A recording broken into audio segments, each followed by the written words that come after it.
Bang, kembali lagi dengan mediadpr.com nih Bang. Sekarang nih lagi rame lagi nih Bang, viral lagi masalah gelar doktor nih Bang.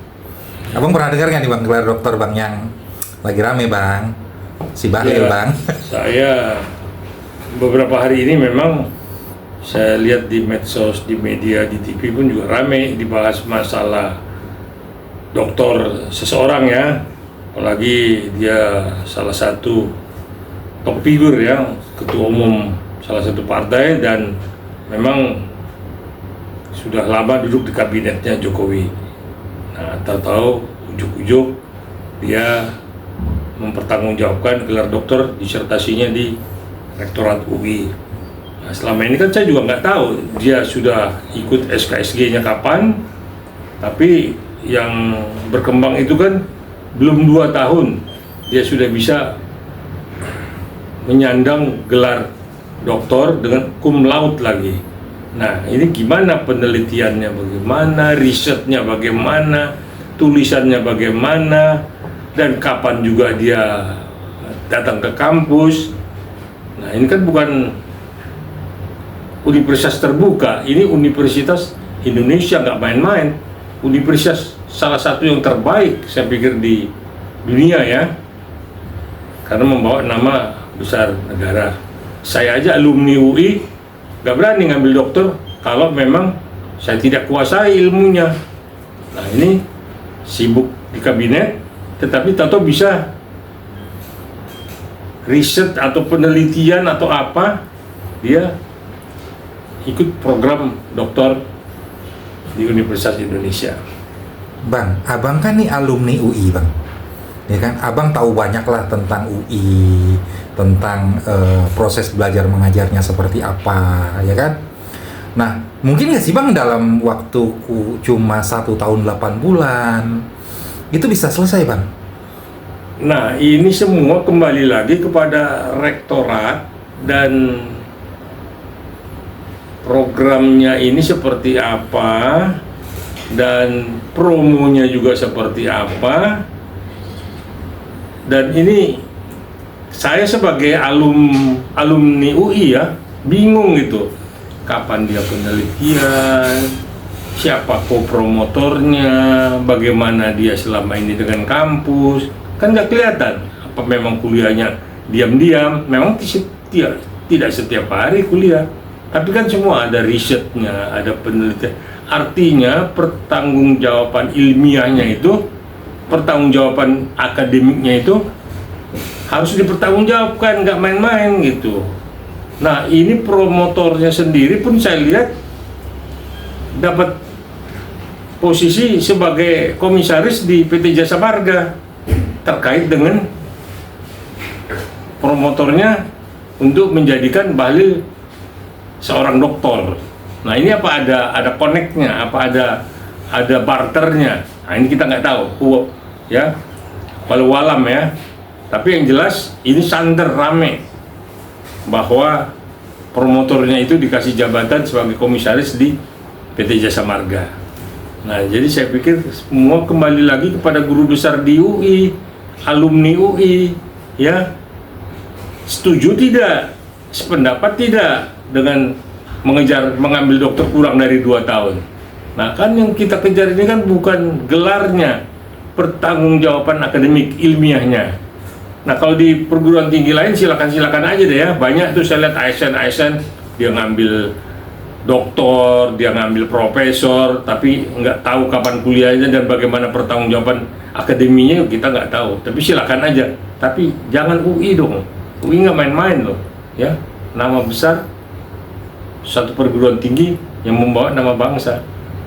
Nah, itu saya pikir kembali lagi kepada rektorat ya, sama guru-guru besar di UI ya, bagaimana, apa memang nanti ini menjadi kebiasaan dan semudah itu untuk mendapatkan gelar dokter ya, kita lihat aja bagaimana karya ilmiahnya.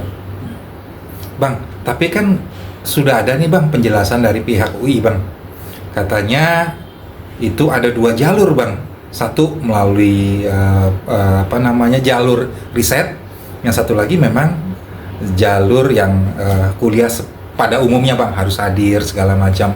Itu gimana tuh bang kalau dari aspek hukumnya bang? Iya, kan memang absensi kehadiran di kampus itu kan juga salah satu syarat ya. Nah, riset itu juga salah satu syarat. Cuman kan antara hadir di kampus dan riset kan pertanggungjawaban akademinya itu yang paling penting. Bisa tidak gitu. Nah, kalau UI sudah memberitakan, menyampaikan bahwa itu sah, ya ini nanti menjadikan presiden ke depan mudah, dan akhirnya nama UI ya degradasinya turun, nggak main-main gitu ya, hanya seorang bahlil ya. Nah inilah yang memang kita mesti jaga marwah UI-nya ya, jangan sampai UI karena dia seorang petinggi, seorang pejabat dan orang punya, jadi mudah sekali dia untuk mendapatkan gelar doktor. ASN juga banyak, tapi kan itu hanya untuk menjadikan dia status kepangkatan ya. Bahlil kan enggak, dia kan memang sudah seorang menteri, dan mungkin dia juga untuk melengkapi riwayat hidupnya perlu doktor, habis itu dia baru ngambil profesornya kalau dia ngajar ya. Nah inilah yang kita kembalikan kepada, saya minta rektorat sendiri untuk meneliti seperti ini, jangan nanti ada juga bahlil-bahlil lain akan seperti itu, mudah sekali untuk mendapatkan gelar doktor ataupun nanti mendapatkan profesor dari UI, padahal pertanggungjawaban akademinya masih minim sekali. Iya bang, kan fenomenanya lagi marak nih bang mengenai gelar doktor, profesor, ya kan? Itu kalau dari sudut sebagai seorang ASN bang, itu kan sangat berpengaruh penting bang terhadap karir dan jabatannya, betul nggak bang? Ya. Karena dengan mereka berkarir di bidang akademisi itu kan pasti akan berhubungan dengan gaji, dengan tunjangan, dengan masa kepangkatan, ya kan? Itu gimana tuh bang? Coba abang bisa. Ya, jadi S1 seperti apa golongan pangkatnya, begitu dia S2 dia akan mendapat jabatan yang lebih tinggi, begitu dia S3 gelar doktor dia akan mendapat posisi yang jauh lebih baik. Itu memang berlaku di ASN, makanya berlomba-lomba. Entah dari mana, dari dunia universitas antah berantah mana, tahu dia udah S2, nggak lama lagi S3, nah, nggak lama lagi dia profesor. Nah ini hanya untuk mengejar kepangkatan ya. Tapi kalau seseorang yang sudah punya pangkat, yang sudah punya jabatan tinggi dan sudah jadi public figure, ya mbok janganlah kalau mesti begitu. Nah ini juga Kemendikbud juga mesti menertibkan ini ya, diteliti dari mana universitas. Kalau ada pemalsuan kan, plagiat segala macam kan bisa dipidana. Nah inilah tugas dari Kemendikbud yang akan datang, meneliti mereka-mereka yang S3-nya diragukan. Nggak hanya S3 lah, S1, S2, S3, profesor, itu mesti tugasnya Dirjen Dikti ya, nggak main-main ya. Direktur Jenderal Perguruan Tinggi ya di Kemendikbud. Nah inilah yang sekarang lagi fenomena di Republik ini dengan gelar sabrek-abrek. Ada yang gelarnya sampai panjang kayak rel kereta. Nah nggak tahu pertanggungjawaban ilmiahnya seperti apa. Banyak sekali saya lihat gelar-gelar itu. Ya, apalagi Senayan. Senayan tuh lagi berebut juga ngambil S2, S3, profesor. Nah itu hanya untuk prestise dan kebanggaan, tapi begitu diminta pertanggungjawaban akademinya atau ilmiahnya, ya minim ya. Iya bang, selain yang jalur akademisi formal bang, ada juga nih jalur yang non akademisi bang. Contohnya kan ada pemberian gelar doktor, tapi doktor honoris causa. Nah ini gimana ini bang? Kalau dari aspek ya, jadi seperti Ibu Mega juga dapat beberapa gelar doktor honoris causa, Pak SBY, terus ada beberapa pejabat tinggi. Saya pikir itu memang sudah ditunjukkan ya bagaimana dia di dalam kepemimpinannya ya, sehingga dia pantas mendapat doktor honoris causa. Artinya sebuah penghargaan ya, karena jabatannya, karena karyanya, karena memang dia sudah berjasa untuk bangsa dan negara ini, dia berhak menyandang doktor honoris causa. Bukan hanya Bu Mega dan Pak SBY, banyak sekali petinggi-petinggi yang memang sudah mendapat gelar doktor honoris causa, dan bukan hanya dari dalam negeri, dari luar pun dapat ya. Dan bukan hanya satu, beberapa doktor honoris causa dalam bidangnya ya, dalam bidang pengabdiannya sudah diterima oleh Bu Mega, Pak SBY dan yang lain-lain. Nah, kalau Raffi Ahmad, saya kaget nih ya, tapi hak-haknya beliau ya, silakan aja. Beliau kemarin pakai doktor honoris causa, bahkan pangkat juga dia pakai mayor tituler, pakai baret lagi, pakai baju kontingen PBB untuk perdamaian dunia. Ya mungkin kalau Pak Raffi Ahmad itu untuk gaya-gayaannya, ya silakan aja ya. Nah, itu mungkin untuk show ya, untuk tampil, karena ada beberapa petinggi juga yang dari TNI, waktu TNI itu nanya dari mana Anda mayor titulernya. Tapi nggak apa-apa lah, karena dia kan seorang artis, seorang selebriti ya. Tapi kalau yang dipakai untuk kepentingan cari makan, haruslah kita lihat karyanya, baktinya kepada bangsa ini ya, apa gitu ya. Kan nggak mudah, orang nyari pangkat kopral pun harus mati di tengah laut, di gunung segala macam ya. Artinya dia nyawanya itu dipertaruhkan, apalagi untuk baret ya, nggak main-main itu. Nah, tapi kan kita lihat Raffi Ahmad kan kemarin ya udahlah, kita juga ngerti dia selebriti, dia mungkin ya iseng-iseng ya, tapi dipakai memang di dalam acara yang seremonial ya, yang benar-benar sakral, itu HUT TNI kemarin ke-79 di Monas. Bang, tapi untuk doktor honoris causa, Bang, itu ada ketentuannya nggak sih, Bang? Karena kan maaf gitu ya, bukan merendahkan seseorang atau bagaimana. Yang mendapatkan doktor honoris causa, apakah dia bersekolah atau tidak bersekolah atau level tertentu, Bang? Gimana nih menurut Abang? Jadi gini, siapapun berhak untuk mendapat gelar doktor honoris causa sepanjang memang pengabdiannya, bidangnya apa yang ditekunin dan melebihi dari pengabdiannya, dia berhak menyandang itu. Perguruan tinggi melihat mungkin dia dalam bidang kebudayaan, dia sudah melebihi dari kemampuannya untuk mengabdikan diri pada kebudayaan, dia bisa berhak mendapat gelar doktor honoris causa bidang kebudayaan. Ada bidang riset, ada bidang macam-macam lah ya, ekonomi ya. Bu Mega itu udah dapat beberapa gelar doktor honoris causa dalam bidang-bidang politik ya, Pak SBY pun dalam bidang ekonomi tempo hari. Nah, jadi saya pikir melebihi pengabdiannya pada bidang yang memang ditekuni ya, bidang doktor honoris causa bidang politik ya, bidang segala macam lah saya lihat itu. Nah, tapi itu tidak harus dia itu mesti S1, S2, S3, tidak.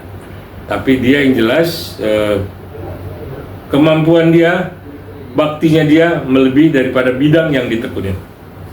Oke, Bang, balik lagi ke apa namanya? Raffi Ahmad. Bukan, masalah tituler, Bang, yang diangkat melalui jalur tituler, Bang. Ya kan, seperti Deddy Corbuzier, seperti Raffi Ahmad dengan pangkat mayor, Deddy Corbuzier dengan pangkat kolonel ya, kalau saya nggak letkol ya, kalau saya nggak salah ya gitu ya, Bang. Nah, Bang, meskipun Deddy Corbuzier itu tidak tidak mengambil gajinya gitu loh, Bang, sebagai anggota TNI tituler, tapi sepertinya ada gugatan nih, Bang, dari Pak Sudrajat ya, kalau saya nggak salah ya, Pak. Yeah. Nah kan, mempertanyakan pemberian tituler itu pantas nggak kepada Deddy Corbuzier. Nah, itu sedang digugat, Bang. Nah, menurut Abang gimana nih?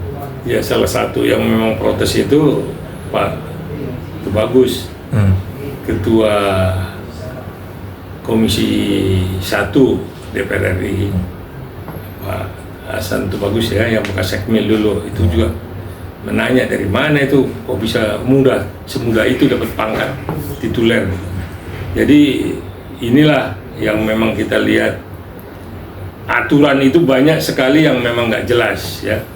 Kalau bicara pengabdian, bicara juga karya, saya juga sebagai anak militer dan berkecimpung di dalam pembinaan putra-putri militer ya, di FKPPI, di perkumpulan anak-anak angkatan udara, PPPAU ya. Kok nggak dapet tuh kopral tituler? Nggak usah itu saya lah, Pak Ponco Sutowo, Ketua Umum FKPPI, kok nggak dapet titulernya dia, letnan tituler Ponco Sutowo atau kolonel tituler. Nah ini tahu Deddy Corbuzier, tak dari mana juntrungannya ya. Raffi Ahmad dari mana juntrungannya, apa yang diperbuat? Kalau kita jelas, kita mempersatukan anak-anak keluarga besar TNI, ya TNI Polri ya, dan memberikan lapangan pekerjaan, menjadikan mereka orang-orang yang memang berguna ya. Kita membangun gitu, nggak ada tuh tawaran mau ditawarkan menjadi kopral tituler. Jadi saya pikir ini kayak ada diskriminasi gitu. Padahal bapak-bapak kita yang memberikan itu kan, ya itu khususnya di Sekmil kalau nggak salah itu untuk pengaturan itu. Nah tapi kok tidak melihat yang sudah juga berbakti berjasa kepada keluarga besar TNI nggak dapat apa-apa, malah muncul Deddy Corbuzier yang cuma di podcast, muncul si Raffi Ahmad yang hanya urusan ya happy lah kalau kita bilang. Nah inilah yang memang saya pikir perlu dikaji ya, perlu ketat, tidak mudah untuk memberikan satu jabatan walaupun katanya gajinya tidak diambil, itu memang nggak dapat gaji kan. Nah, dapat itu, Bang, dapat. Nah, saya nggak tahu lah dapat gaji atau tidak, itu diambil atau tidak ya. Tapi ya seperti apa jasanya itu mesti kita lihat lah. Jangan terlalu mudah untuk memberikan jasa, menyematkan jasa kepada seseorang yang kita belum tahu dharma baktinya. Iya Bang, terakhir Bang, kesimpulannya Bang. Jadi saya sebagai keluarga besar dari TNI Polri ya, dan pengurus, saya pengurus ya, udah berapa puluh tahun saya pengurus ya, di FKPPI, di PPAU, dan beberapa organisasi ya. Nah saya pikir pemerintah dalam hal ini TNI udah mesti lebih seleksi ya, jadi tidak mudah memberikan pangkat tituler kepada seseorang yang kita belum tahu sepak terjangnya seperti apa dan bagaimana dharma baktinya kepada keluarga besar TNI Polri. Saya pikir itu ya, saya Muara Karta. Terima kasih.